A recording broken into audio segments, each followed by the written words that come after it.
பறவைகள் பாடும் இது அனைவருக்கும் தெரிந்ததே. ஆனால் தன்னுடைய இருப்பிடத்திற்கு வரக்கூடிய பறவைகளை பற்றி தன்னுடைய சொந்த குரலால் பாடி அனைவரையும் வரவேற்கும் நபரை நீங்கள் தெரிந்து கொண்டீர்களா? ஆம் எனில் இதோ இப்பொழுது உங்களுக்காக நம்முடைய சாத்தான்குளம் அருகில் கூந்தன் குளத்தில் இருக்கக்கூடிய பறவை ஆர்வலர் பால்பாண்டி அவர்கள் சொந்த குரலில் வளத்திற்கு வருவி நீங்கள் கோடி நன்மை பெறுவீர்.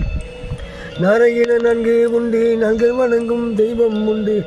மரத்திலே கூடு கட்டித்தான் முட்டையிட்டு அதை அடைகாத்து குஞ்சு பொறித்து வளர்த்திடுமே.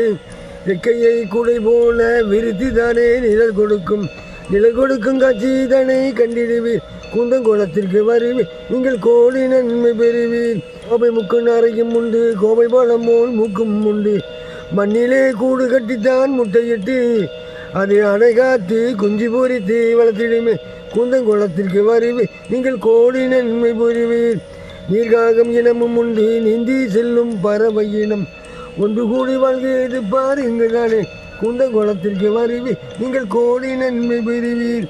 பாம்பு போன்ற பறவை இனம் பாம்பு தாரா இனமும் உண்டு. மின்முடிக்கும் காட்சி இதனை கண்டிடுவீர். கூந்தங்குளத்திற்கு வருவீர் நீங்கள் கோடி நன்மை பெறுவீர்.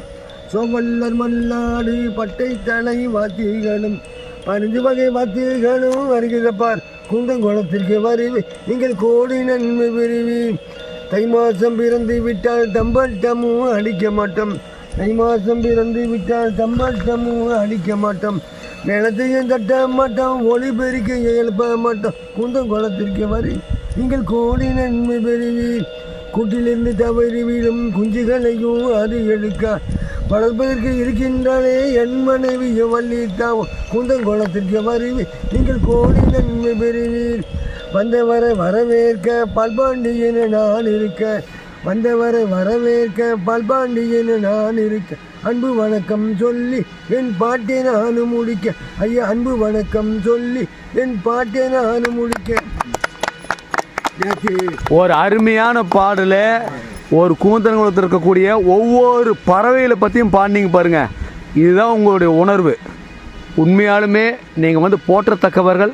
உங்களுக்கு மிகப்பெரிய விருதுகள்லாம் கிடச்சிக்கிட்டே இருக்கணும். நீங்கள் எதையும் எதிர்பார்க்கறதில்ல, அது எங்களுக்கு நல்லா தெரியும். ஆனால் இருந்தாலுமே இந்த பறவைகளுக்கு வேண்டி யார் இருக்கா? யாருமே இல்லை. அந்த பறவையினை அழியக்கூடாது அப்படிங்கிறதுக்கு வேண்டி மனக்கட்டிட்டு இருக்கீங்க பார்த்தீங்களா? அதுதான் உங்களுடைய ஒரு வலிமை.